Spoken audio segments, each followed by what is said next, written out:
कारण आजही आपण इतक्या वर्षानंतर महात्मा फुले, सावित्रीबाई फुले, बाबासाहेब आंबेडकर, गौतम बुद्ध या सगळ्या सुधारकांचा, कबीर या सर्व सुधारकांचा जेव्हा आपण विचार करतो, याचा अर्थ असा आहे की याचा अर्थच असा आहे की आपण त्यांनी केलेलं जे परिश्रम आहेत, त्यांनी केलेले जे कार्य आहे, त्यांचे जे मांडलेले विचार आहेत आणि त्या विचारांप्रमाणे केलेली कृती आहे आणि मग तो अजूनही समाजापर्यंत पोहोचावं, लोकांपर्यंत जावं तो विचार आणि लोकांनाही अजून या सगळ्या जाणीवा व्हाव्यात की आपण आज आहोत ह्या महामानवांच्यामुळे आहोत हे लोकांना समजावं, म्हणून साठी अशा कार्यक्रमांची आवश्यकता आहे. पुन्हा एकदा मी संविधान जागृती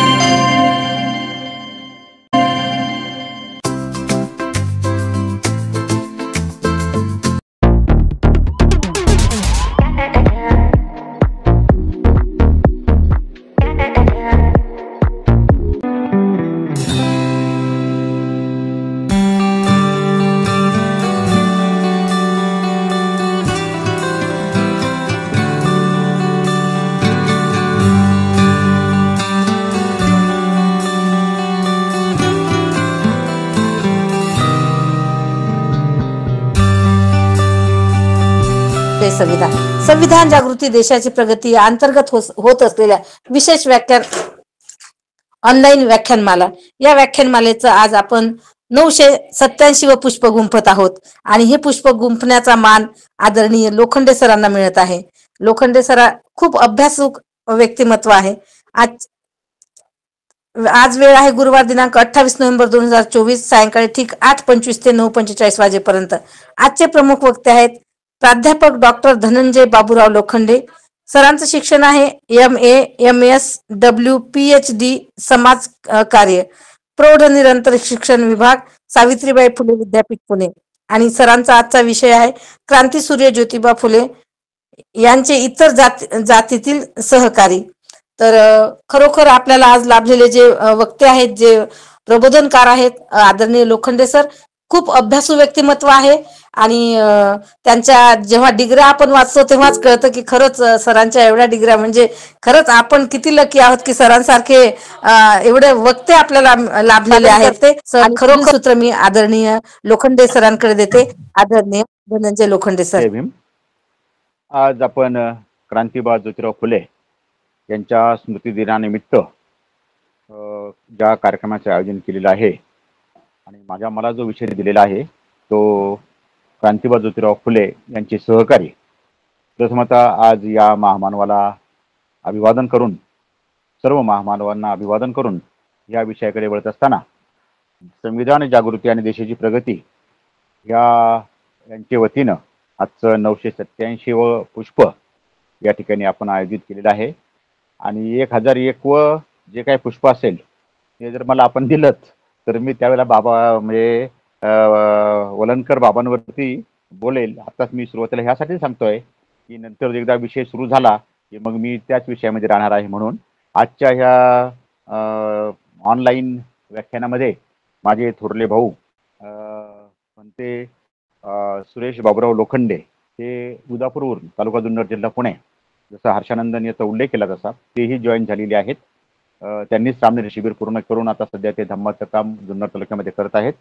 आज या कार्यक्रमाला उपस्थित असणारे सर्व माझे सहकारी आणि आज दिवसभर मला माहिती आहे आपण प्रत्येकजण अतिशय बिझी, अतिशय आपण जरा म्हणूयात की अतिशय व्यग्र अशा वेळापत्रकात विविध कार्यक्रमांमध्ये आपण होतात. त्यामुळे मी डायरेक्ट म्हणजे महात्मा फुले यांच्या चरित्राचं किंवा याचा काय फारसा उल्लेख न करता, त्यांच्या साहित्याचा फारसा उल्लेख न करता मुख्य विषयाकडे मी येत आहे. कारण काय झालंय की महात्मा फुले यांचा कालखंड आपल्याला माहिती आहे की हा जो आहे आपल्याला माहिती आहे की आपण म्हणतो की 11 एप्रिल 1827 ते जवळपास 1890 पर्यंत 28 नोव्हेंबर. आणि ह्या कालखंडामध्ये महात्मा फुले यांचा जर आपण सगळा आढावा जर घेतला त्यांच्या अगदी जन्मापासून तर त्यांच्या अगदी महानिर्वाणापर्यंत, तर अतिशय महत्त्वाचं काम म्हणजे शिक्षण. म्हणजे आता जसं ताईंनी उल्लेख केला सूत्रसंचालन करणाऱ्या ताईंनी महिलांविषयी, शेतकऱ्यांच्या विषयी, गोरगरिबांच्या विषयी अतिशय महत्त्वपूर्ण, अतिशय त्यांचे कृषीविषयक विचार हा स्वतंत्र विषयच आहे.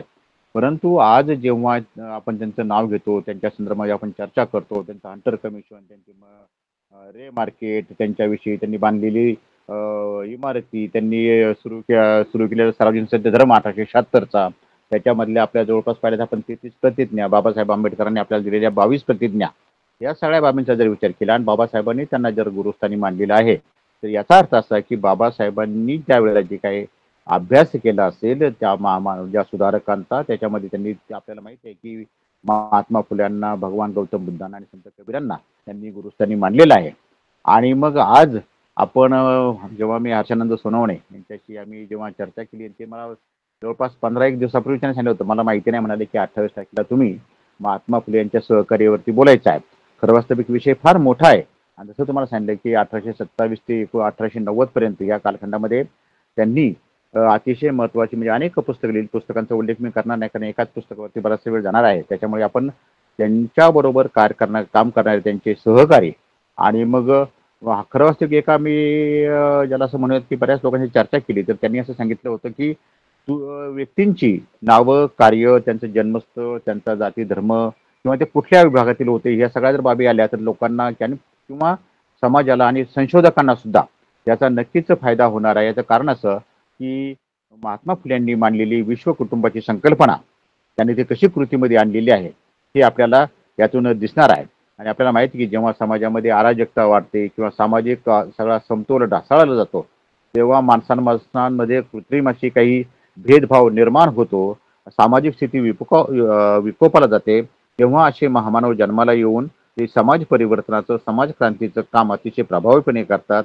आणि मग ते ह्यासाठी करतात की त्यांनी पाहिलेलं चित्रण, त्यांना झालेला त्रास, त्यावेळेची समाज व्यवस्था आणि मग भविष्य काळामध्ये एक सामाजिक न्यायाच्या संकल्पनेतून माणसाला माणूसपण म्हणून जगण्याचा हक्क कसा मिळेल आणि माणसाला माणूस मन म्हणून एक मुक्त श्वास कसा घेता येईल, अशा अर्थानं ह्या महामानवांनी खूप म्हणजे आपण परिश्रम घेतले, किंबहुना स्वतःच्या घराकडे दुर्लक्ष, कारण मी मागच्या वेळेला मला वाटतं बोललो की नाही माहिती नाही, पण महात्मा फुल्यांच्या कुटुंबांच्या विषयी स्वतंत्रपणे बोलता येऊ शकतं. कारण त्यांच्या पत्नी, त्यांचा तो दत्तक घेतलेला यशवंत मुलगा, यशवंतांची पत्नी, यशवंताचा मृत्यू, नंतर आपण त्या यशवंताच्या पत्नीचा म्हणजे सावित्रीबाई आणि महात्मा फुले यांची सून यांचा पुण्यातला मृत्यू, आणि मग ते गंजपेठेतले घरातलं घर, त्यांची भांडी, त्यांची पुस्तकं, त्यांचा संसार, त्या सगळ्या बाबी जर आपण विचार केला तर त्यांनी खरं असते आपल्या एक विश्व कुटुंबाचीच त्यांनी प्राधान्य देऊन एक संपूर्ण समाजाला, कारण आजही आपण इतक्या वर्षानंतर महात्मा फुले, सावित्रीबाई फुले,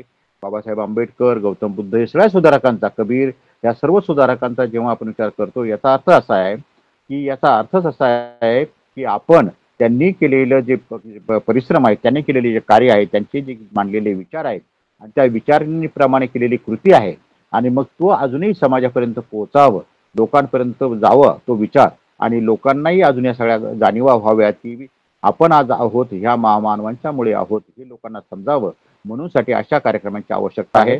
पुन्हा एकदा मी संविधान जागृती आणि देशाची प्रगती या आणि यांचा सगळा जो टीम आहे, ह्या टीमचं मी अगदी मनापासून अभिनंदनही करतो, कारण करोनाच्या काळापासून आपण हा दररोजचा कार्यक्रम जो सुरू केलाय, हा अतिशय वाखाणण्यासारखा आहे आणि याची ऐतिहासिक नोंद नक्कीच अशी इथे होणार आहे. तर आपण त्याला म्हणत की कोणत्याही सुधारणा किंवा चळवळी ह्या एकटा व्यक्ती किंवा एखादा समूह, छोटा समूह तर करू शकत नाही. त्यांच्याबरोबर त्यांचे समविचारी किंवा हितचिंतक असे सहकारी असतात, आणि मग हे सहकारी त्यांच्या म्हणजे विविध जाती धर्माचे असू शकतात, त्यांच्याच जातीचे असतात अजिबात असं नाही. कारण जरी विषयामध्ये जरी म्हटलं असं इतर जातीतील, तसं नाही. तर महात्मा फुले यांचे फक्त सहकारी, महात्मा फुले यांचे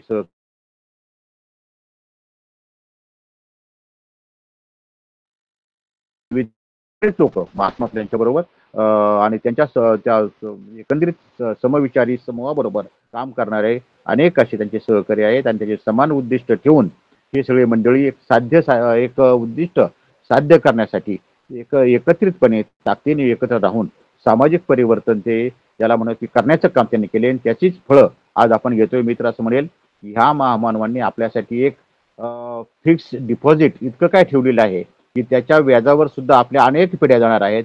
परंतु एक दुर्दैव असं आहे की अजूनही आपल्यासारख्या अनेक लोकांना, ज्याला मला हे म्हणायचं आहे की फुले आंबेडकरांचा विचार घेऊन आपण जेव्हा पुढे जातो, तेव्हा हे लोकांना अजूनही समजत नाही की यांनी केलेलं काम हे किती मोठं आहे, किंवा हे केवळ एखाद्या इव्हेंट बेस पुरतं, किंवा इतकं न राहता की दररोज प्रत्येक दिवशी आपल्याला अशा स्वरूपाचे कार्यक्रम आणि अशा स्वरूपाचा विचार लोकांना पोहोचवणं सद्यस्थितीमध्ये असा विचार लोकांपर्यंत पोहोचवणं आजही ही एक काळाचीच गरज आहे असं म्हटलं जाईल.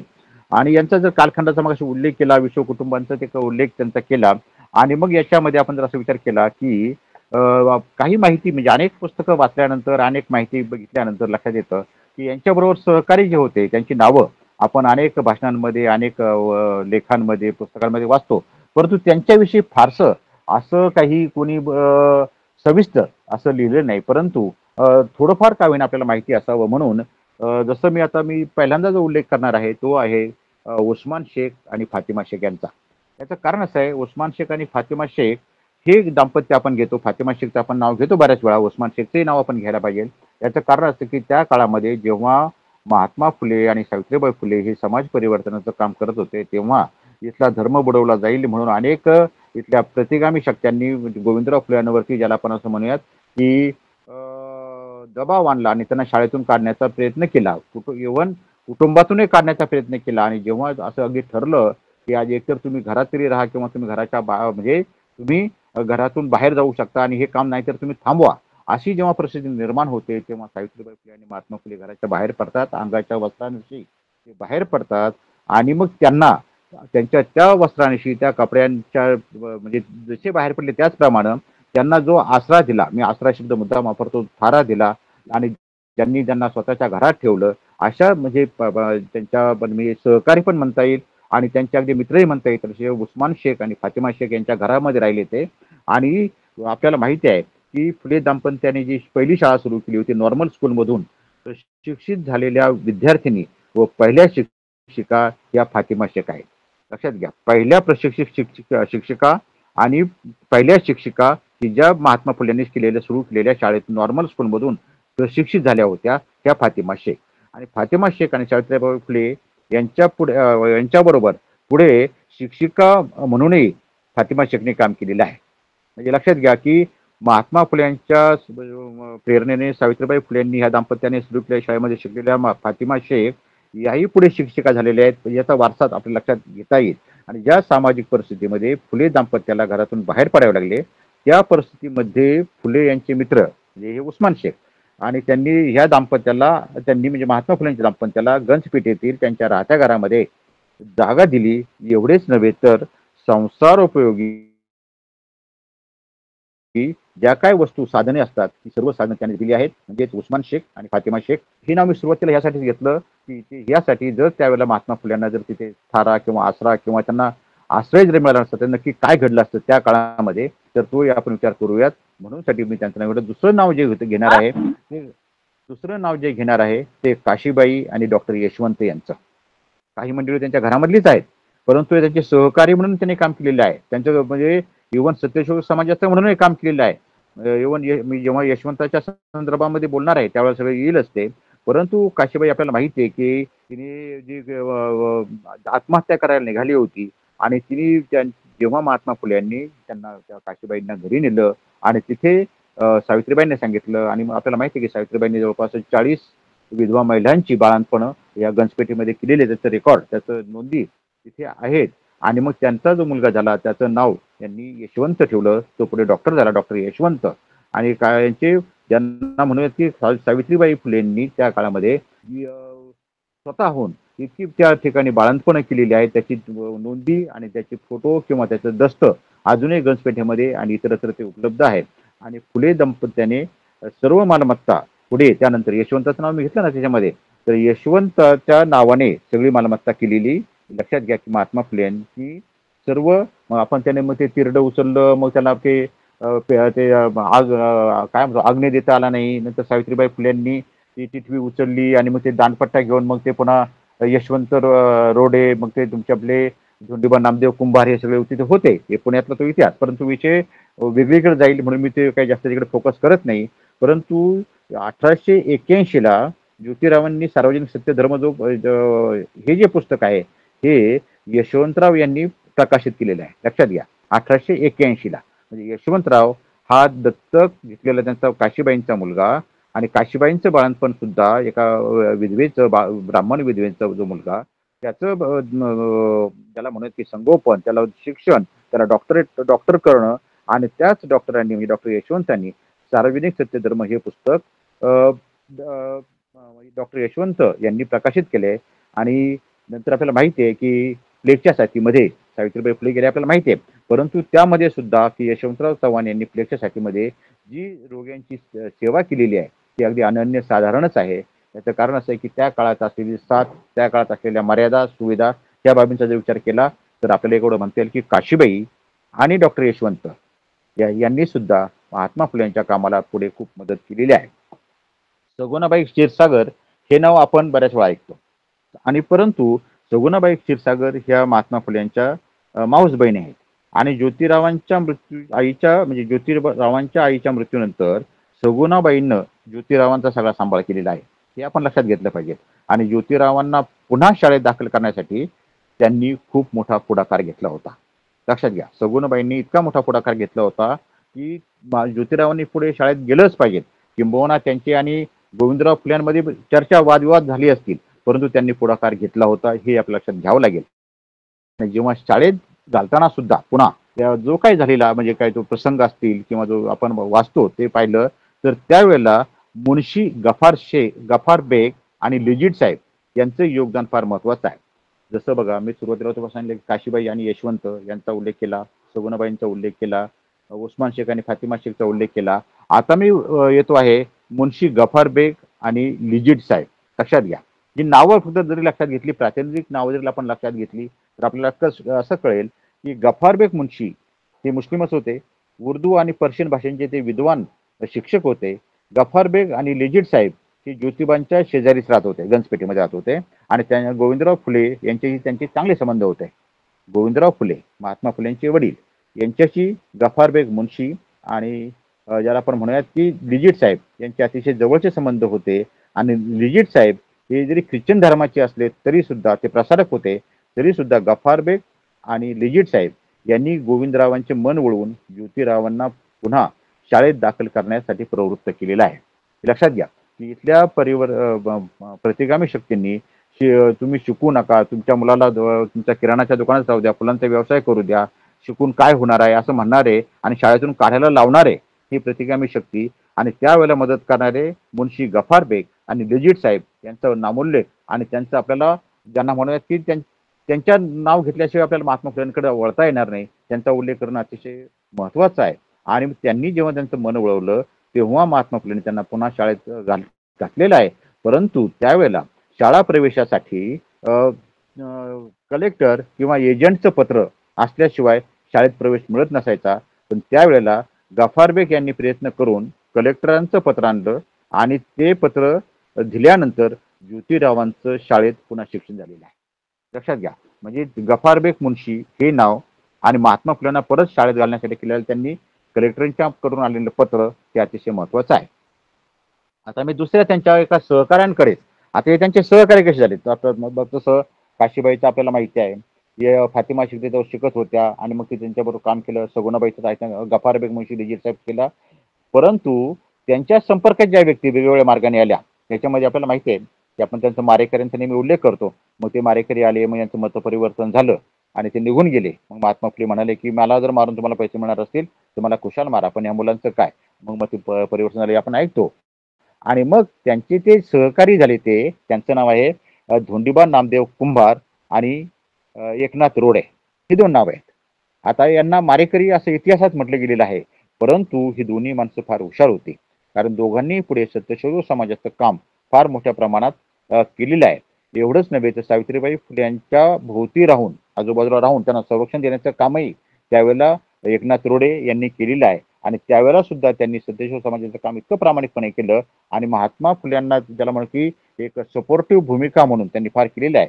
आणि जो आपण त्यांना फक्त म्हणतो की मारण्यासाठी आलेले हे मारेकरी आहेत, पण ते मारेकरी नाही आहेत. पण मनपरिवर्तनानंतर ते शाळेत दाखल झाले, ज्योतिरावांच्या शाळेत दाखल झाले. शाळेतला जो शेवटचा जो प्रसंग आहे तृतीय रत्न मधला, आणि मग त्याला आता आपण ज्योतिरावांच्या शाळेला जाऊयात असं त्याच्यात म्हटलेलं आहे. ते जर आपण वाचलं पाहिलं तृतीय रत्न नाटक आणि शेवटचा जो वाक्य आहे ज्याच्यामध्ये म्हटलेलं आहे की त्याला आता आपण ज्योतिबांच्या शाळेला जाऊयात, तर त्या शाळेमध्ये हे मंडळी पुन्हा दाखल झाले. कोण? धोंडीराम नामदेव कुंभार आणि एकनाथ रोडे हे तिथे दाखल झाले. आणि नंतर ज्योतिबांच्या लक्षात आलं की मंडळी हुशार आहेत, कारण यांना त्या परिस्थितीमुळे किंवा या प्रतिगामी शक्तींमुळे ह्या सगळ्या गोष्टी घडल्या होत्या. तर त्यावेळेला की ज्योतिरावांच्या सूचनेनुसार पुढील शिक्षणासाठी धोंडीराम कोण आपण ज्याला म्हणू की नामदेव कुंभार यांना सांगितलं की फुल्यांनी की तू आता काशीला जा आणि तिथे वेदांचं शिक्षण घे. आणि ते काशीला गेले आणि तिथे नंतर खरंच पंडितच झाले ते. आणि तुम्हाला एक आश्चर्य असं वाटेल की याला आपण जरी मारेकरी म्हणत असलो तरी सुद्धा की धोंडीराम नामदेव कुंभार यांनी त्या काळात आपल्याला माहिती आहे वादसंवाद आणि मग त्या वादामध्ये हरवणं वगैरे असा प्रकार चालू असायचा. तर त्यावेळेला 12 फेब्रुवारी 1884 की धोंडीराम यांनी साताऱ्यामधील गोंदिवले येथील शृंगेरी मठाच्या शंकराचार्यास आणि अखिल ब्राह्मण वृद्धास वेदांत वादात हरवलं होतं. लक्षात घ्या, धोंडीराम नामदेव कुंभार यांनी कुठे 12/2/84 साताऱ्यातील गोंदिवले येथे शृंगेरी मठाच्या शंकराचार्यास आणि अखिल ब्राह्मण वृद्धास वेदांत वादात त्यांना हरवलं होतं, तो जिंकला होता. आणि त्याच वेळेला शंकराचार्यांनी धोंडीरामास म्हटलं होतं की तूच खरा पंडित आहेस. आणि मग अजिंक्य पत्र आणि पंडितराव हा किताब त्यांना धोंडीराव कुंभारांना अर्पण केलेला आहे. म्हणजे लक्षात घ्या की शिकल्यानंतर किंवा महात्मा फुल्यांच्या संपर्क झाल्यानंतर या धोंडीरामांचं पुढे म्हणजे काय होऊ शकलं. आणि त्यानंतर पुढे धोंडीरामाने केलेल्या कवितांचा पुढे त्यांच्या त्यावेळेला ते अखंड वगैरे असायचे त्या पद्धतीनं, तर त्यांनी त्याचे स्वतःचं नाव ते जे जेव्हा लिहायचे स्वतः तेव्हा ते त्याच्या पुढे नावाच्या तिथे लिहायचे की त्यांचं ते लिहून झाल्यानंतर त्यांच्या कविता किंवा अखंड लिहून झाल्यानंतर त्याच्या खाली लिहायचे ज्योतिरावांचे शिष्य. असं लिहायचे ते धोंडीराम कुंभार लिहायचे की ज्योतिरावांचे शिष्य असे लिहिलेले आढळत आहे. आणि धोंडीराम कुंभार यांनी पुढे वेदाचार नावाचा एक खूप मोठा ग्रंथ त्यांनी लिहिला आहे. आणि या ग्रंथामध्ये जर आपण पाहिलं तर सद्यशोधक म्हणजे तो जर पाहिला आपण तर त्याच्यामध्ये वेदाचार नावाचा ग्रंथ हा त्या लिहिलेला आहे. परंतु ज्याला आपण असं म्हणूया की त्या अखंडामध्ये जसं मगाशी मी गोपाळबाबा वलणकरांचा उल्लेख केला, तर गोपाळबाबा वलणकरांनी लिहिलेले अखंड ते जर आपण पाहिले, यांनी लिहिलेले जर यांच्या कविता पाहिल्या तर आपल्याला कळेल की ही लोक किती ताकदीची होती. आणि ह्या ज्याला आपण म्हणूया की धोंडीराम कुंभारांनी सत्यशोधक समाजाचा प्रसार केलेला आहे. आणि पंडित धोंडीराम ज्योतिरावांच्या अंत्ययात्रेमध्ये उपस्थित होते. एवढंच नव्हे तर एकनाथ रोडे सुद्धा पुढे दांडपट्टा घेऊन त्या अंत्ययात्रेच्या पुढे फिरत होते, म्हणजे चालले होते. आणि ज्योतिरावांच्या हयातीतील एकनाथ रोडे हे ज्योतिरावांचे अंगरक्षक म्हणूनही काम केलं त्यांनी. आणि त्यांच्या सुनबाई म्हणजे एकनाथ रोडेंच्या सुनबाई सुद्धा त्यांचंही नाव सावित्रीबाईच होतं. आणि ह्या काही काळ सत्यशोधक समाजाच्या सुद्धा तिथे अध्यक्षा होत्या. म्हणजे लक्षात घ्या की यांच्या संपर्कात आल्यामुळे काय काय होऊ शकतं हे आपण बघितलं अतिशय गरजेचं आहे. आता मी जे नाव घेणार आहे ते आहे लहुजी वस्ताद साळवे. आता हे सहकारी म्हणता येतील, त्यांचे गुरु म्हणजे व्यायामाचे गुरु म्हणता येतील किंवा काय, ह्या संदर्भात बघूयात. पण यांचं नाव जे आहे लहुजी बिनू राऊत मांग असेही लहुजी बाबांचे नाव आहे. आपल्याला सगळ्यांना माहितच आहे.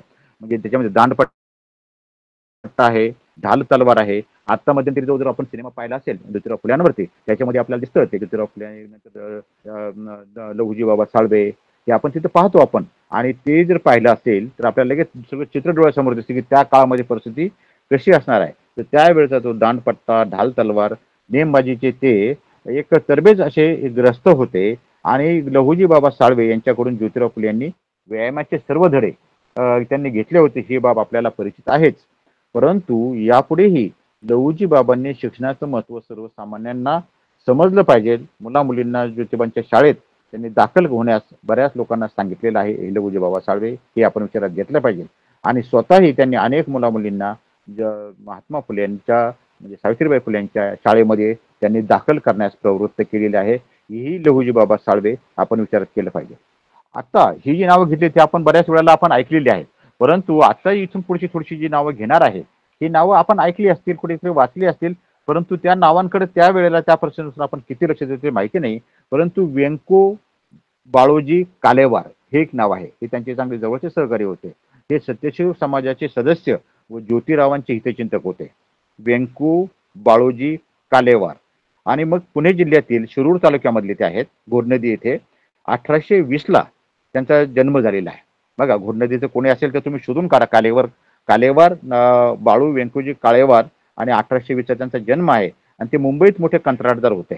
एवढंच नव्हे तर तेलुगू भाषिकांसाठी त्यांनी शाळा, लक्षात घ्या त्या काळात सुद्धा त्यांचा जन्म आहे 1820चा, परंतु तुम्ही लक्षात घ्या की त्या काळात सुद्धा त्यांनी मुंबई म्हणजे कंत्राटदार झाले, घोड नदीची व्यक्ती, आणि तेलुगू भाषिकांसाठी त्यांनी शाळा सुरू केली, वाचनालय सुरू केलं. कालेवार आणि अय्यावारू ही पण नावं आपण ऐकली असतील. कालेवार आणि अय्यावारू ही नावं आपण ऐकली असतील. तर त्यांनी सत्यशोधक समाजात पुण्यात एक वृत्तपत्र काढता यावे म्हणून छापखाना दिला होता. व्यंकू बाळूजी कालेवार यांनी त्यांना एक छापखाना दिला होता. हे आपण लक्षात घेतलं पाहिजे. एक जसं आपण म्हणतो ना की वृत्तपत्र काढण्यासाठी पुण्यामध्ये त्यांनी ते दिलं होतं. आणि कालेवार यांचे मावस भाऊ राजू बाबाजी वंजारी, त्यांचे मावस भाऊ आहेत राजू बाबाजी वंजारी, हे सत्यशोधक समाजाचे सदस्य होऊन त्यांनी छापखान्यामध्ये काम केले. कालेवार आणि अय्यावारू यांनी बोरीबंदर स्थानकासमोरील मुंबई महापालिकेची मुख्य इमारत ही त्यांनी बांधलेली आहे. भंडारदरा धरण, बडोद्याचे सयाजीराव गायकवाड यांच्यासाठी बांधलेला लक्ष्मी विलास वाडा इत्यादी महत्वपूर्ण बांधकामं ह्या मंडळींनी केलेली आहे. म्हणजे व्यंकू बाळूजी कालेवार आणि जसं आपण त्याला म्हणतो की त्यांचे मावस भाऊ जे होते ते वंजारी, राजू बाबाजी वंजारी. म्हणजे लक्षात घ्या की त्यांचा संपर्क कुठे आहे की सयाजीराव गायकवाड बडोद्याचे राजे आहेत यांच्यासाठी बांधलेला लक्ष्मी विलास हा राजवाडा सुद्धा त्यांनी बांधलेला आहे. हे किती महत्वपूर्ण बाब यातून आपल्या लक्षात येईल. पुढचं जे नाव आहे ते स्वामी रायम्मा व्यंकप्पा अय्यावारू. आता जसं अय्यावारू असलं तेच नाव आहे, स्वामी रायम्मा व्यंकप्पा अय्यावारू. आणि अय्यावारू हे सत्यशोधक समाजाचे एकनिष्ठ सभासद होते. अय्यावारूंचा जन्म 1826चा आहे. हैदराबाद संस्थानातील एका वैष्णव कुटुंबात त्यांचा झालेला आहे. कालेवार यांच्या भागीदारीमध्ये त्यांनी अनेक बांधकामे मुंबई येथे केली आहेत आणि सत्यशोधक समाजाशी त्यांचा आरंभापासून संबंध होता, सुरुवातीपासून संबंध होता. अय्यावारू यांनी मुंबईतील बघा कामाठीपुरा येथे तेलुगू भाषिकांसाठी त्यांनी त्यावेळेला पुस्तकालय, बालसभा, मुलींची शाळा, ज्ञानवर्धक सभा, नीती प्रसारक मंडळी, लक्षात घ्या नीती प्रसारक मंडळी, मद्यपान विषेदक मंडळी इत्यादींची स्थापना त्यांनी केली. आपण जरी नावं जरी लक्षात घेतली तर आपल्याला कळेल त्याच्यामध्ये किती ताकद आहे. की ज्ञानवर्धक सभा स्थापन केली, नीती प्रसारक मंडळी हे त्यांनी स्थापन केलं, आणि मद्यपान निषेधक मंडळी हे एक मंडळ त्यांनी स्थापन केलं. आणि मग इत्यादींची स्थापना करून त्यांनी लोकांचं प्रबोधन केले. त्यांचं नाव स्वामी रायप्पा व्यंकप्पा अय्यावारू हे लक्षात घेतलं पाहिजे. आणि मग ज्योतिरावांनी, महात्मा फुले यांनी जे गुलामगिरी ह्या पुस्तकाची त्यांनी दुसरी आवृत्ती प्रकाशित केली 1991 या वर्षी पुणे येथे भरलेल्या सत्यशोधक समाजाच्या परिषदेचे हे स्वामी रायम्मा व्यंकप्पा अय्यावारू हे त्याचे परिषदेचे अध्यक्ष होते. आणि ब्राह्मणेतर व सत्यशोधक चळवळीचे एक प्रमुख असे ते नेते होते. आणि आपल्याला माहिती आहे की भास्करराव जाधव हे नाव आपण ऐकलेलं आहे. पण भास्करराव जाधव विद्यार्थी असताना अय्यावारूंनी त्यांना मदत व सहकार्य केल्याचंही काही ठिकाणी आढळून येत आहे, हे लक्षात घ्या. म्हणजे भास्करराव जाधव, स्वामी रायप्पा व्यंकप्पा अय्यावारू, म्हणजे ही समीकरण काय आहे. सयाजीराव गायकवाडांचं नाव त्याच्यामध्ये आले, हे लक्षात घ्या. आता पुढचं जे नाव घेतो आहे ते रामचंद्र बापूशेठ उरवणे. आता हे खरं असतं की यांचा जन्म पुण्यातलाच आहे आणि 1800 यांचा जन्म आहे. आणि एका लिंगायत आडत्याच्या कुटुंबामध्ये यांचा जन्म झालेला आहे.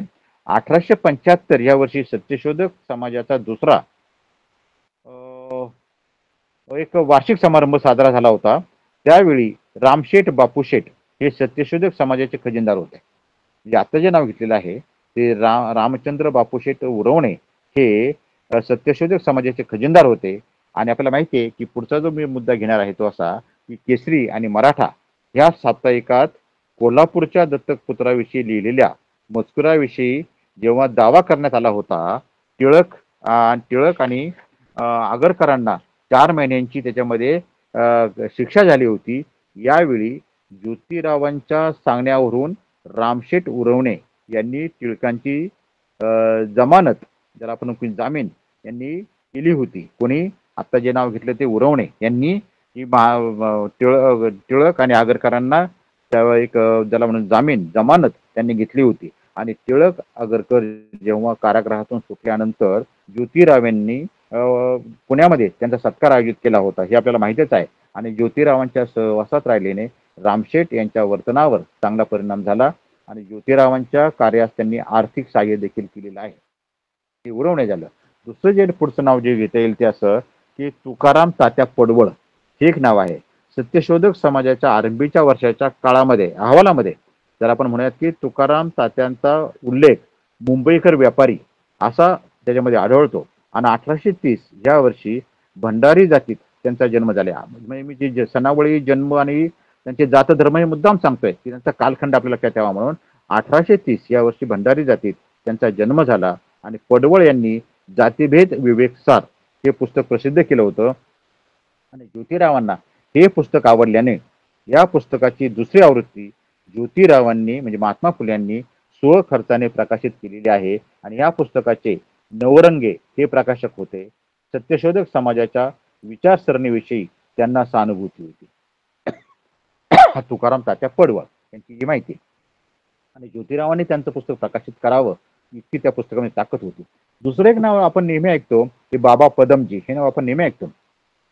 सत्यदीपिका हे नाव पण आपण ऐकलेले आहे. सत्यदीपिका एक नियतकालिक आहे ते बाबा पदमजी यांनी चालवलं होतं. याच्यामध्ये ज्योतिरावांचे आरंभीचे लेखन त्यांनी त्याच्यामध्ये प्रकाशित असं केलं होतं. आणि ज्योतिरावांच्या ब्राह्मणांचे कसब या पुस्तकाला पदमजी यांची प्रस्तावना आणि अभिप्राय आहे. आणि शिवाजीचा पोवाडा हा महात्मा फुलेंनी लिहिलेला जो आहे तो ह्या करण्याच्या कामी त्यांनी मोठ्या प्रमाणामध्ये हातभार लावलेला आहे. एवढंच नव्हे तर विद्या खात्यातील ब्राह्मणांचे कसब ह्या पुस्तकाला पदमजी यांची प्रस्तावना आणि अभिप्राय आहे. लक्षात घ्या पुस्तकाचं नाव विद्या खात्यातील ब्राह्मणांचे कसब किती महत्वाचं आहे. आणि जसं की ज्योतिरावांनी लिहिलेल्या विद्या खात्यातील ब्राह्मणांची ब्राह्मण पंतोजी हा पोवाडा त्यांनी सत्यदीपिकेमध्ये कोणी बाबा पदमजी यांनी 1869 ह्या वर्षी प्रकाशित केला. आणि पदमजी यांचा जन्म 1800 सांगितलं तसं 1831चा आहे. आणि ते कासार जातीतला आहे. आणि परंतु पुढे असं झालं की ऑगस्ट 1854 त्यांनी ख्रिश्चन धर्म स्वीकारलेला आहे बाबा पदमजी यांचा. आता पुढचं नाव जे आहे की केशव सीताराम जोशी म्हणजे भवाळकर, त्यांना भवाळकर असं म्हटलं जातं. केशव सीताराम जोशी भवाळकर. आता खरं असं भवाळकर हे जुन्नर तालुक्यातील पुणे जिल्ह्यातील ते रहिवासी होते. आणि त्यांचा जन्म 1831च आहे. साधारणपणे बघा सगळ्यांचा जन्म 1830च्या मागे पुढचाच आहे. त्यांचा जन्म 1831चा आहे. आणि ह्या घराण्याचे मूळ उपनाव खरं असं त्यांचं आडनाव पहिल्यांदा मुळे होतं आणि नंतरच्या काळात भवाळकर म्हणून त्यांना लोक ओळखू लागले. आणि त्यांना ओळखत असतानाच की सावित्रीबाई फुलेंना शिक्षण देण्याच्या कामी भवाळकरांनी मात्र मदत केल्याचं आढळत आहे. लक्षात घ्या म्हणजे त्या काळामध्ये सगळ्यांच्या बाजूने कशी कशी मदत होत होती. तर भवाळकर कुठे जुन्नरमध्ये, सावित्रीबाईंचं काम कुठे, महात्मा फुलेंचं काम कुठे, सयाजीराव कुठे, आणि मग ही सगळी मंडळी कुठे होते, घोड नदीचे कुठे, मुंबईचे कुठे. आणि अशा काळात सुद्धा केशव शिवराम जोशी यांनी सुद्धा सावित्रीबाई फुल्यांच्या शिक्षण देण्याच्या कामी त्यांनी मदत केल्याचं आढळत आहे. एवढंच नव्हे तर बुधवार पेठेतील मराठी शाळेमध्ये बुधवार वाड्यातील त्याला म्हणूयात की मराठी शाळेमध्ये दरमहा 12 रुपये पगारावर ते उपशिक्षक म्हणून दरमहा 12 रुपये या पगारावर ते उपशिक्षक म्हणून काम करत होते. आणि नंतरच्या काळात ते मग नंतर मुख्याध्यापक झाले, उपनिरीक्षक झाले, अतिरिक्त सहाय्यक आयुक्त म्हणून त्यांनी वेगवेगळ्या ठिकाणी काम केलं. ते केशव सीताराम जोशी भवाळकर मूळ आडनाव त्यांचं, त्याला आपण असं म्हणूयात की मुळे हे त्यांचं मूळ आडनाव. आता पुढचं नाव जे आहे ते आपण बऱ्याच ठिकाणी आपण ऐकतो ते आहे की डॉक्टर विश्राम रामजी घोले. हे नाव आपण ऐकलेलं बऱ्याच वेळा. आता यांचा जन्म आहे 1833चा. त्यांचा जन्म वेंगुर्ले येथे गवळी जातीमध्ये झालाय. गवळी जातीत झाला. आणि 1886च्या असिस्टंट सर्जनच्या परीक्षेत ते उत्तीर्ण झालेले आहेत डॉक्टर विश्राम रामजी घोळे. आणि ज्योतिराव फुले यांनी आपल्या विकलांग अवस्थेमध्ये सार्वजनिक सत्यधर्म हे पुस्तक अत्यंत परिश्रमाने लिहिलंय. ते आपल्याला माहितच आहे, ते सर्वश्रुत आहेच आहे. पण ज्योतिरावांना झालेल्या पक्षाघातावर डॉक्टर विश्राम रामजी घोले यांनी कोणत्याही प्रकारची फी न घेता उपचार केलेले आहेत. हे डॉक्टर विश्राम रामजी घोले. लक्षात घेऊयात आपण ह्या गोष्टी की सुमारे 1 महिन्यानंतर डॉक्टर घोले यांनी या पुस्तकावर एक अभिप्राय लिहिला आहे. आणि सत्यशोधक समाजाच्या स्थापनेनंतर आरंभीच्या वर्षात डॉक्टर घोले यांच्यामुळे सार्वजनिक सत्यधर्म या पुस्तकाचे लेखन आपणास पूर्णत्वास नेता आले, अशी कृतज्ञतापूर्वक ज्योतिराव फुल्यांनी एका अखंडामध्ये असं म्हटलेलं आहे. त्यांनी त्यांचा उल्लेखही त्या ठिकाणी त्याच पद्धतीने केलेला आहे की विश्वासरामजी घोळे यांच्या यांच्या ज्याला आपण म्हणूया की मदतीमुळेच तो खंड पूर्णत्वास नेण्यात आलेला आहे. आणि 1887 ला डॉक्टर घोळे यांना तत्कालीन सरकारने राव बहादूर ही पदवी त्यांनी दिली होती. आणि त्याच काळात त्याच वेळीमध्ये मुंबई सरकारने पुणे महापालिकेचे कमिशनर म्हणून नियुक्ती केली होती. लक्षात घ्या, पुणे महानगरपालिकेचे कमिशनर म्हणून त्यांना त्यांची नियुक्ती केली होती. डॉक्टर घोळे हे कृष्णशास्त्री चिपळूणकरांचे निकटचे मित्र होते. कृष्णशास्त्री चिपळूणकरांचे ते निकटचे मित्र होते. विष्णू शास्त्री चिपळूणकरांच्या मृत्यूनंतर नैसर्गिक मृत्यू झाल्याबाबतच्या दाखल्यासंदर्भात डॉक्टर घोले यांनी ज्योतिरावांच्या सांगण्यावरून साक्ष दिली होती आणि ज्योतिरावांनी पोलीस अधिकाऱ्याची समजूत काढली होती की आपण विसरता कामा नये. आणि चिपळूणकर हे ज्योतिरावांचे विरोधक असले तरी सुद्धा ज्योतिरावांनी चिपळूणकरांच्या मृत्यूनंतरही केलेल्या मदतीतून ज्योतिरावांचा मोठेपणा आणि ज्याला आपण सर्व व्यापकता, आपल्याला सर्व समावेशकता यांची ज्योतिरावांची आपल्याला दिसून येते. आता मी जे पुढचं नाव घेणार ते थोडंसं आणखीन अवघड नाव आहे की जाया काराडी लिंगू आणि जाया यल्लप्पा लिंगू. लक्षात घ्या, ही नावं आपण ऐकली तरी आपल्याला थोडंसं वेगळंच वाटतंय. पण जाया काराडी लिंगू यांचा जन्म 1835 आहे. त्यांचे वडील मुंबईत धान्याचा व्यापार करत होते. म्हणजे लक्षात घ्या की महात्मा फुल्यांचे संपर्क किती दांडगा असेल. विविध जाती धर्मातील लोकांमध्ये ते कसे वावरत होते आणि त्यांना महात्मा फुल्यांचं काम कसं समजत होतं आणि ते महात्मा फुल्यांना कसे मदत करत होते यातून आपल्याला दिसत आहे. ज्योतिराव फुलेंनी जो संसार नंबर 2 हे पुस्तक लिहिण्यास लिंगू यांनी त्यांना मदत केलेली आहे. महात्मा ज्योतिराव फुल्यांना लिंगूंनी मुंबईत इमारतीची बरीचशी बांधकामं केलेली आहेत. शिक्षणाचे महत्त्व लक्षात घेऊन तेलुगू ज्ञानोत्तेजक सभा लिंगूंनी स्थापन केलेली आहे. आणि एवढंच नव्हे तर मुंबईमध्ये सभा स्थापण्यास त्यांनी हातभार लावलेला आहे. मुंबईमध्ये झालेल्या 1893 च्या हिंदू मुस्लिम दंगलीमध्ये जातीय सलोखा घडवून आणण्यास, जातीय सलोखा घडावा म्हणून त्यांनी खूप मदत केलेली आहे. त्यांचे बंधू जाया यल्लप्पा लिंगू हे देखील सत्यशोधक समाजाचे एक सभासद होते आणि त्यांनी पुण्यात तेलुगू आणि मराठी शाळा सुरू केलेली आहे. लक्षात घ्या, काम राहतात मुंबईला पण पुण्यामध्ये तेलुगू आणि मराठी शाळा सुरू केल्याचे दाखले आहेत. आणि प्लेगच्या साथीमध्ये त्या दोघांनी प्लेग इस्पितळ सुरू केले होते, हॉस्पिटल सुरू केलं होतं. आणि हे दोघेही मुंबई पालिकेचे अनेक वर्ष सभासद होते. आणि तेलुगू माळी समाजाला मुंबईमध्ये आजही आपण शब्द ऐकतो तो कामाठी संबोधले जाते, असा हे संदर्भ सापडत आहे. आता दुसरं एक नाव घेतोय, म्हणजे अगदी ते आपल्याला माहितीच आहे आणि ते आपण पाहिलेले आहे. कारण त्यावेळेला सत्यशोधक पद्धतीने विवाह जो केला जायचा आणि तो स्वतः ज्यांनी विवाह लावला होता आणि ते महात्मा फुले यांचे सहकारी, त्यांचं नाव भाऊसाहेब कोंडाजी पाटील डुंबरे. भाऊसाहेब कोंडाजी पाटील डुंबरे हे यांचा जन्म पुणे जिल्ह्यातील पुन्हा जुन्नर तालुक्यातील ओतूर गावचा आहे. लक्षात घ्या, म्हणजे 1830, 1832, 38च्या दरम्यान सगळ्यांची आपण जेव्हा पाहतो जन्मतारखा आणि त्यांची गावं आपण त्यांचं पाहतो तेव्हा लक्षात येईल की किती महत्वाचं आणि तो कालखंड कसा असेल. आणि ज्योतिराव फुले यांच्या कार्याचा जर विस्तार वाढतच होता, खेड्यापाड्यातून सुद्धा जागृतीचं काम जोरात चालू होतं. कारण महात्मा फुले ओतूरला, सावित्रीबाई फुले ओतूरला गेल्याचे भाऊसाहेब कोंडाजी पाटील डुंबरे यांच्याकडे राहिल्याचे अनेक काही ज्याला म्हणून की दाखले आहेत. त्या काळात त्यांनी तिथे सुरू केलेली शाळा आजही त्याची साक्ष आहे. ओतूरमध्ये जर आपण कधी गेलात आणि ओतूरमध्ये जर आपण कधी पाहिलं तर आपल्याला कळेल की त्या ठिकाणी ती शाळा जी आहे सावित्रीबाई फुले यांनी सुरू केलेली ती आपल्याला अजूनही पाहायला मिळेल.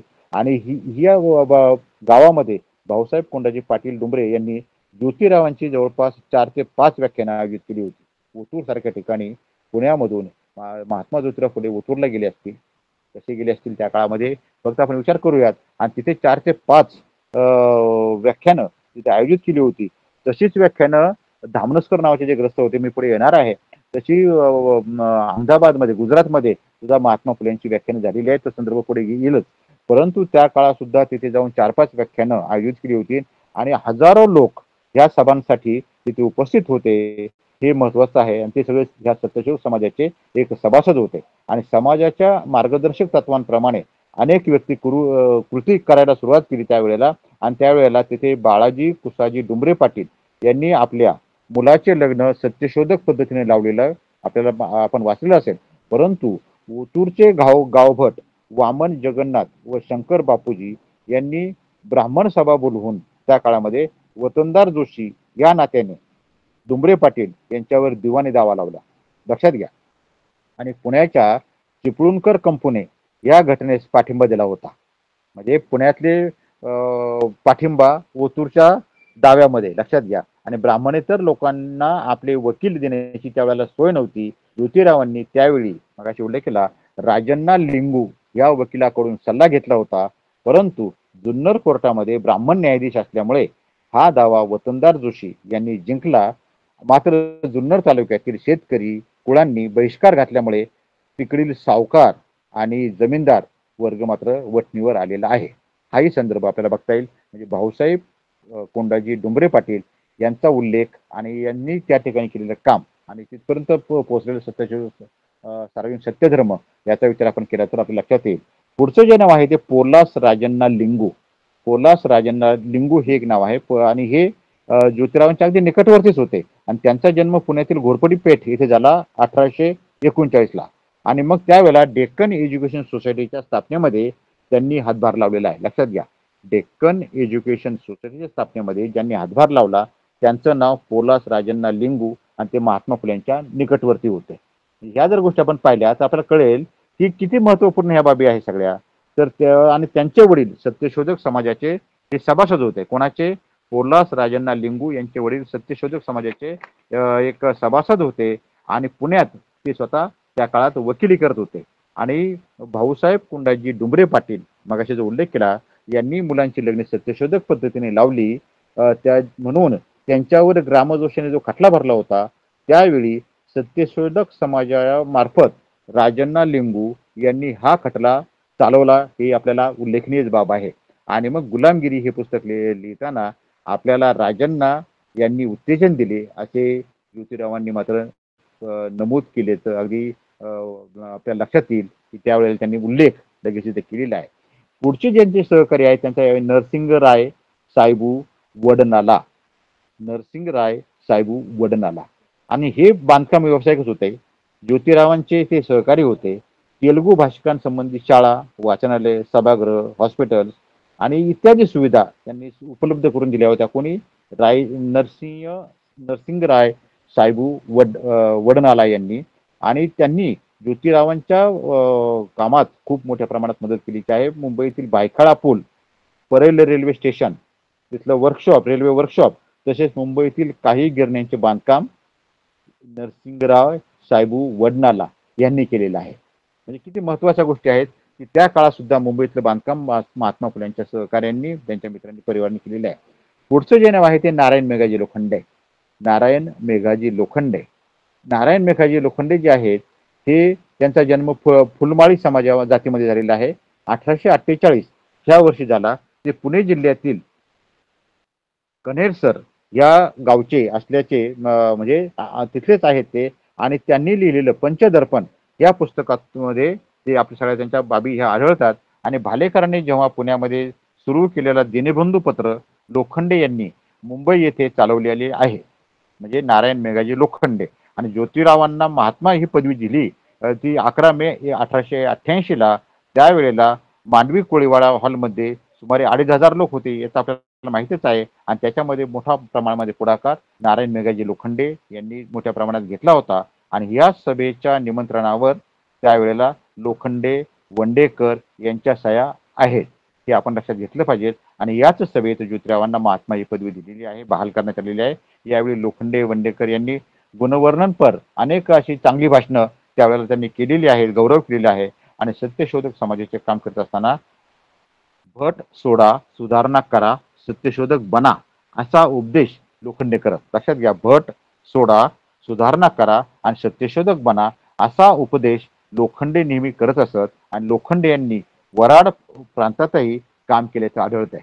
वराड प्रांतात लक्षात घ्या, म्हणजे मुंबई कुठे, पुणे कुठे, वराड प्रांत कुठे आहे आणि लोखंडे हे भारतातील कामगार चळवळीचे प्रवर्तक आहेत आणि ज्योतिरावांनी आणि लोखंडे यांनी कामगारांमध्ये जागृती केलेली आहे आणि लोखंडेंनी हिंदू मुस्लिम जातीय दंगा मिटवण्यासाठी खूप मोठ्या प्रमाणामध्ये परिश्रम त्यांनी घेतलेला आहे. केशवपन प्रथा बंद करण्यासाठी न्हाव्यांचा संप घडून त्यांनी आणलेला आहे आणि जाती नियमांसाठी पंचदर्पण हे पुस्तक त्यांनी लिहिलेलं आहे.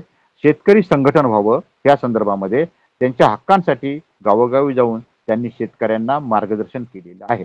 कारण कन्हेरसर हे राजगुरुनगरच्या जवळच पुणे जिल्ह्यातलं पुण्यापासून जवळच तासाभराच्या अंतरातलं गाव आहे आणि त्यांनी त्या काळात सुद्धा शेतकऱ्यांसाठी किती काम केले हे आपल्याला बघता येईल आणि त्यांनी केलेल्या या कार्याचा गौरव म्हणून त्या काळात तत्कालीन सरकारनं त्यांना पुन्हा राव बहादूर ही पदवी त्यांना दिलेली आहे आणि त्यांचा गौरव केलेला आहे. लोखंडे यांनी शेतकऱ्यासाठी गुराखी हे नियतकालिक लक्षात घ्या, शेतकऱ्यांसाठी गुराखी हे नियतकालिक काही काळ चालवलं आणि गिरणी कामगारांची पहिली कामगार संघटना त्यांनी स्थापन करून पहिला संप घडून आणला आणि लोखंडे हे फार मोठे उत्तम लेखक होते. त्यांचं पुस्तक सर्वत्र उपलब्ध आहे, त्यांच्यावरती लिहिलेलं पुस्तक आहे ते आपण बघूयात. ताराबाई शिंदेचं नाव आपण ऐकलेलं आहे. ताराबाई शिंदे बापूजी हरी शिंदे म्हणजे त्यांच्या वडिलांचं नाव आहे. ताराबाई शिंदेच्या वडिलांचं नाव आहे आणि तेही सत्यशोधक समाजाचे सभासद होते आणि ताराबाईंचा जन्म 1850चा आहे आणि स्त्री पुरुष तुलना हे त्यांचं पुस्तक आपण वाचलं असेल, त्याच्याविषयी तुम्ही ऐकलं असेल आणि ते 1882ला हे पुस्तक प्रकाशित झालेलं आहे. त्यामध्ये विधवा विवाह आणि उच्चवर्णीयांनी केलेली मनाई, केशवपनाची म्हणजे दुष्ट प्रथा, पुरुषांनी अनेक लग्न करण्याची परवानगी या अनिष्ट प्रथांवर मात्र त्यांनी त्या पुस्तकामध्ये म्हणजे स्त्री पुरुष तुलना ह्या पुस्तकामध्ये कडाडून प्रहार केलेला आहे आणि ज्योतिरावांच्या कार्याला त्यांनी पूरक अशी त्यांनी मदत केलेली आहे. म्हणजे आपण ताराबाई शिंदेंनाही त्यांच्यापासून आपण वेगळं किंवा करू शकत नाही. पुढचं जे नाव आहे ते रामचंद्र विठोबा धामनसकर, मग माझ्या बोलण्यातून उल्लेख आला होता. धामनसकर यांचा जन्म आहे 1848चा. त्यांचा राजापूर तालुक्यातील भालावली ह्या गावी ते मराठा कुटुंबामध्ये त्यांचा जन्म झालेला आहे आणि रामचंद्र विठोबा धामनसकर हे कट्टर अगदी सत्यशोधकच होते आणि ज्योतिरावांच्या सहवासाने ते समाज जागृतीचं व सुधारणेचं काम करत असत. ते बडोदा संस्थानामध्ये मग उल्लेख केला होता, तो बडोदा संस्थानामध्ये मोठे अधिकारी झाल्याने आणि सयाजीराव महाराज यांच्या संपर्कात ते असल्याने धामनसकर हे महाराजांबरोबर सत्यशोधक समाजाविषयी नेहमी चर्चा करत असत. त्यामुळे महाराजांच्या मनात सत्यशोधक समाजाविषयी जिज्ञासा निर्माण झाली आणि महाराजांच्या मनामध्ये सुधारणेचे वारे खेळू लागलं आणि धामनसकरांनी ही गोष्ट ज्योतिरावांना सांगितली आणि ज्योतिराव त्यावेळेला खूप आनंदी झाले आणि ज्योतिरावांनी महाराजांना एक पत्र लिहिलं आणि ते पत्र वाचून ज्योतिरावांना भेटण्याची त्यांनी इच्छा प्रगट केली आणि त्यानंतर ते पत्र दीनबंधू मधून पुन्हा प्रसिद्ध झालं.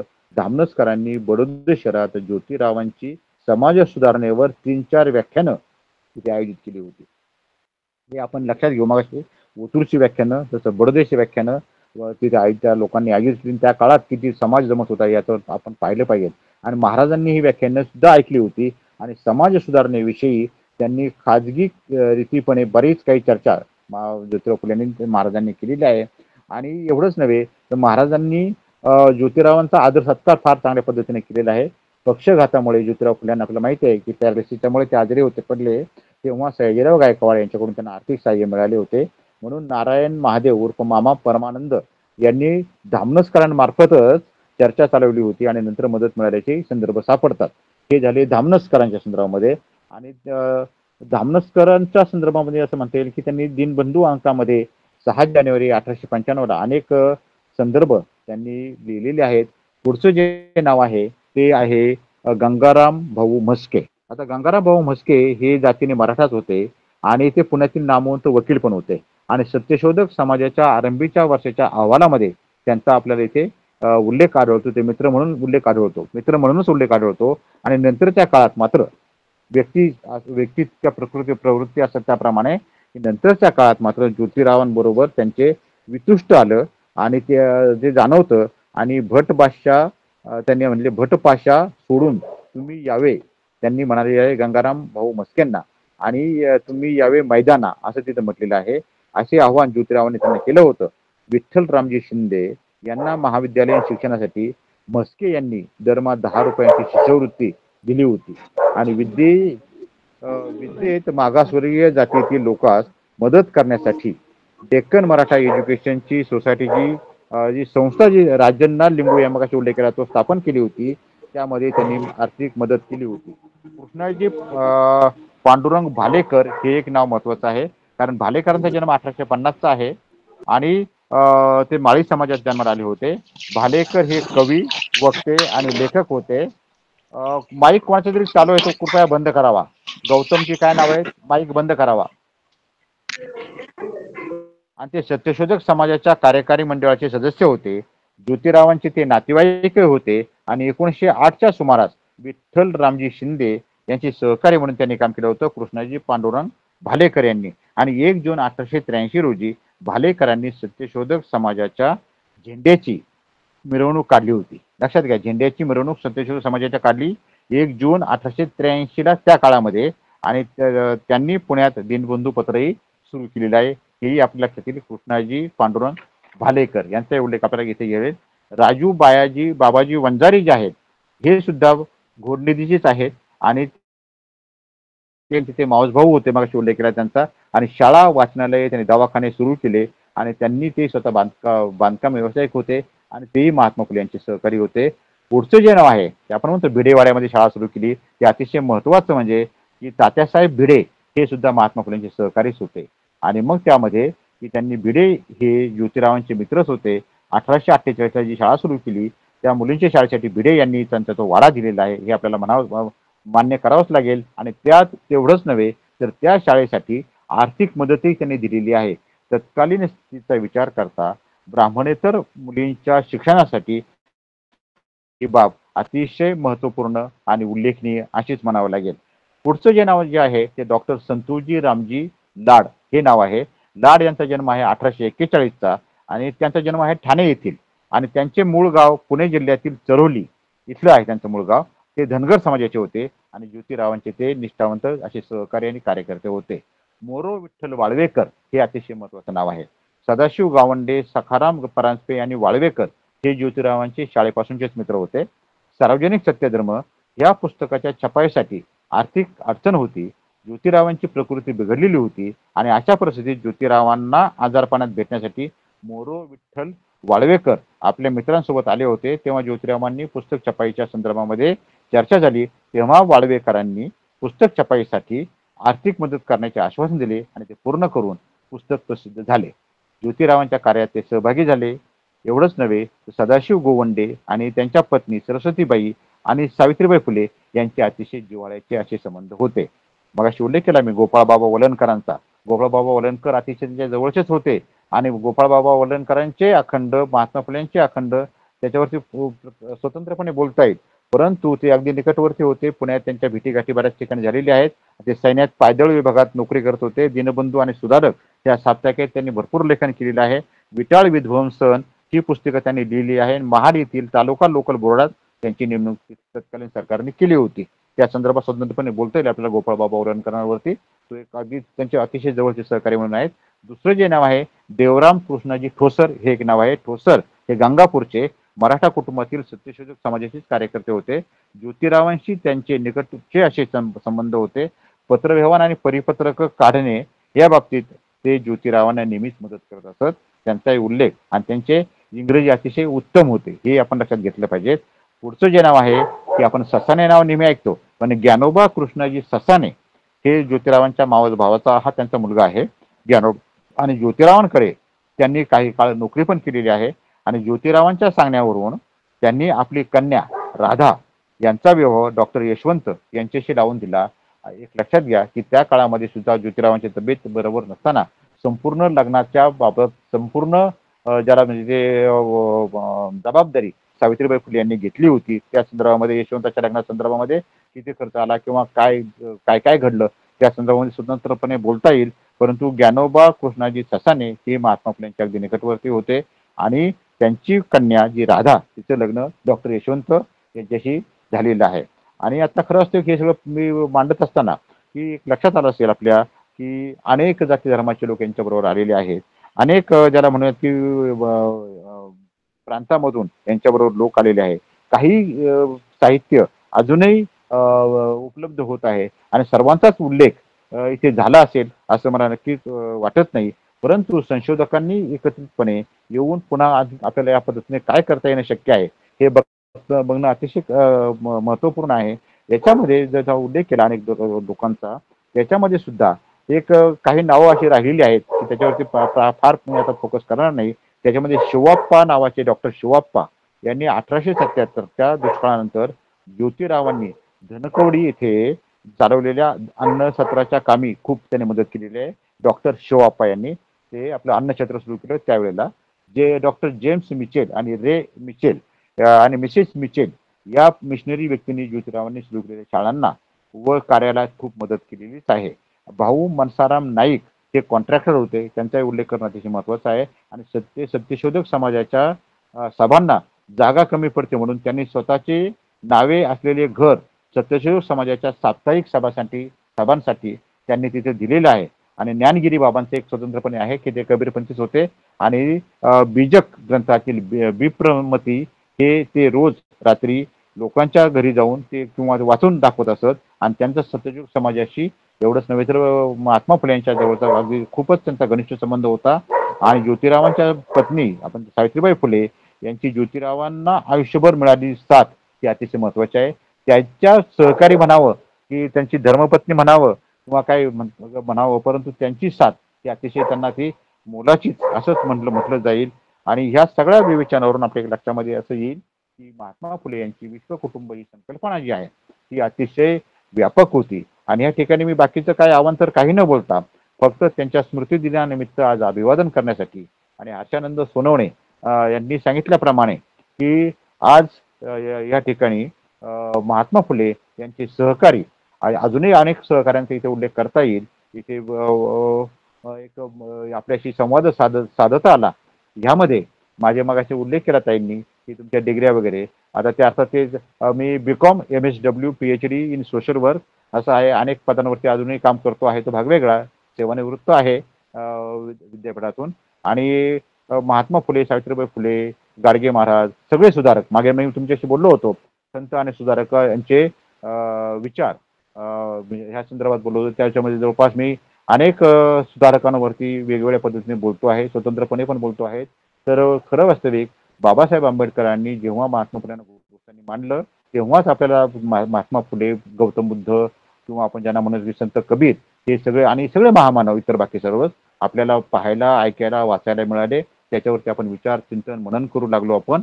आणि आज आपण पुन्हा महात्मा फुल्यांच्या स्मृतिदिनानिमित्त त्यांना अभिवादन करण्यासाठी आजचा हा कार्यक्रम आयोजित केला. त्याबद्दल मी आपल्या संविधान जागृती देशाची प्रगती सर्व संयोजकांचं मी मनापासून आभार मानतो. आणि आमचे बंधू, मोठे भाऊ, माझा सख्खा मोठा भाऊ सुरेश बाबूराव लोखंडे यांनी सामनेर शिबिर घेतले. त्यांनी आता बऱ्याच ठिकाणी काम सुरूच ठेवले. जुन्नरमध्ये त्यांनी इंग्लिश ट्युशन मुलांसाठी मोफत सुरू केल्या. जवळपास 100 पेक्षा जास्त विद्यार्थी उदापूर सारख्या खेडेगावमध्ये येतात, ते मोफत शिकवतात रोज. आता काही काळामध्ये ते बंद होतं, परंतु त्यांनी जवळपास 5-6 महिने हा तो अभ्यासक्रम मुलांकडून करून घेतला. आणि मुलं आता किमान good morning sir, how are you असे शब्द बोलतात. आणि शाळेतील प्रगती त्यांची झालेली आहे. आणि तेही आज खरंच त्यांच्या व्यवस्थेवर उपलब्ध राहिलेत. आणि मी आता सहज एका आमच्या गावच्या ग्रुपवर टाकले, त्याचे जॉईन झाले मला दिसले. हर्षानंद सोनवणे माझ्या मामाचाच मुलगा आहे. आणि त्यांनी त्यांच्या माझ्या बंधूंचा उल्लेख केला. आपणा सर्वांनी मी माझं विवेचन, माझं ज्याला म्हणून की संवाद आपण शांतपणे ऐकून घेतला त्याबद्दल मी आपले मनपूर्वक आभार मानतो. आणि अजूनही माझे काही मित्र परिवार याच्यामध्ये सहभागी झाले असतील, मला सगळेच याच्यामध्ये दिसत नाहीत जॉईन कोण कोण झाले ते, परंतु मी सर्वांचे या ठिकाणी आभार मानतो. आणि आजच्या दिनी क्रांतिबा ज्योतिराव फुले यांना त्यांच्या स्मृतिदिनानिमित्त भावपूर्ण आदरांजली व्यक्त करून मी या ठिकाणी थांबतो. धन्यवाद. जय भीम. धन्यवाद सर, खूप खूप धन्यवाद. खरोखर एवढा अभ्यास असणं म्हणजे अगदी ऐकतच राहावं वाटत होतं की खरं आतापर्यंत तुम्ही जे म्हटलं की खरं चळवळ ही कुठल्या एका व्यक्तीकडून होत नाही, परंतु ती एक व्यक्ती जर सर्वांना धरून ठेवणारी किंवा सर्वांना सामावून घेणारी असेल तर नक्की चळवळ पुढे जाते. अगदी त्याप्रमाणे तुम्ही जे काही ज्योतिबा फुलेंचे जे काही सहकारी आहेत त्या सर्वांचा उल्लेख केला आणि हा उल्लेख नुसतं असा नाही आहे, तर हा अभ्यासपूर्ण उल्लेख आहे. कारण प्रत्येकाच्या जन्मतारखा आणि जन्मगाव जन्म ठिकाण हे सगळा उल्लेख करणं हे खरोखरच तुमच्या अभ्यासाला आणि तुमच्या माइंडला सॅल्यूट आहे सर. खरं खूप खूप धन्यवाद सर. अगदी म्हणजे भारावून गेले काय म्हणजे असं वाटत होतं तुमचं प्रवचन आजचं तुमचं जे काही प्रबोधन आहे हे संपूच नाही, एवढं छान तुम्ही आज व्यक्त झालात. खूप खूप धन्यवाद.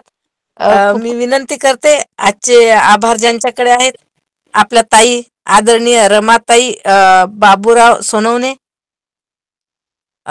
जिल्हा प्रचार प्रमुख जालना, प्रसिद्ध गायिका आहेत, सामाजिक कार्यकर्ते आहेत, भोकरदन जिल्हा जालना येथून आहे. विनंती करते रमाला खरोखर आणि आजचे जे काही आज आभाराचं कार्य आहे ते हाती घ्यावं. आदरणीय रमा. धन्यवाद ताई. आदर्शांना वंदन. उपस्थित सर्वांना जय भारत जय संविधान.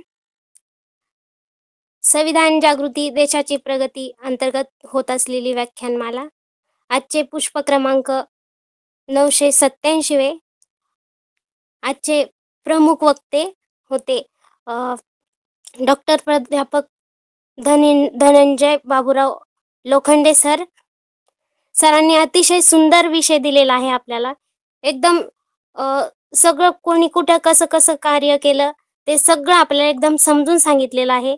इतर समाजाचे किती कोणकोणते सहकार्य होते ते सुद्धा सरांनी आपल्याला एकदम व्यवस्थित समजावून सांगितलेलं आहे.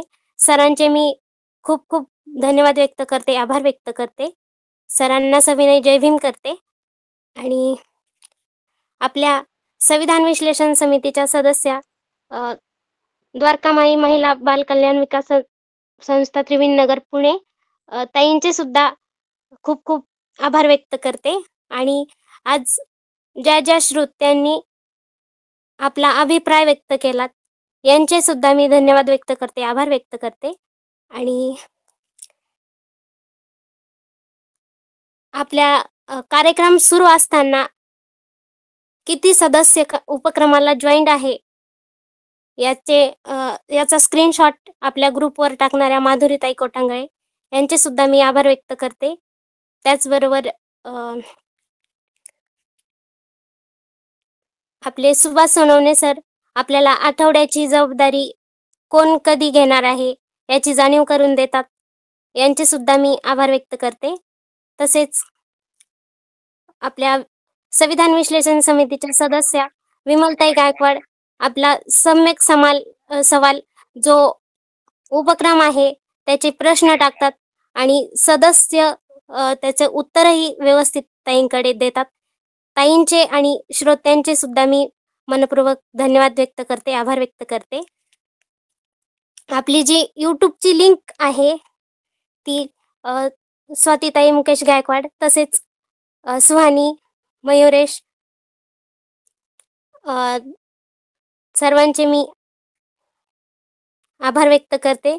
तसेच आपल्याला मुकेश गायकवाड सरांनी लिंक जर तयार नाहीच केली तर आपल्याला जॉईनच होता येत नाही. आपण वेळोवेळी लिंकची वाट बघत असतो, आज लिंक आली नाही. तर सरांचेही मी खूप खूप आभार व्यक्त करते. तसेच आपल्या उपक्रमाला जॉईन असलेले सर्व श्रोते, आता थंडीचे दिवस आहेत, कोणी कुठून जॉईन होतात. ताईंनी आपल्याला आत्ताच सांगितलं की मी नात माझा मोबाईल ओढते म्हणून मी बाहेर गाडीमध्ये येऊन बसलेले आहे. आणि आजचे वक्ते लोखंडे सरांनी सांगितलं की मी बाल्कनीमध्ये बसलेलो आहे.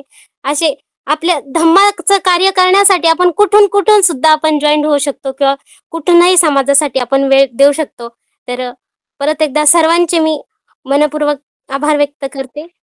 माझ्याकडून कोणी चुकून राहिलं असेल तर सर्वांचे मी परत एकदा आभार व्यक्त करते आणि पुढील सूत्र सरलाताईंकडे देते. धन्यवाद रमा, खूप खूप धन्यवाद. कुणाचंच नाव राहिलेलं नाहीये.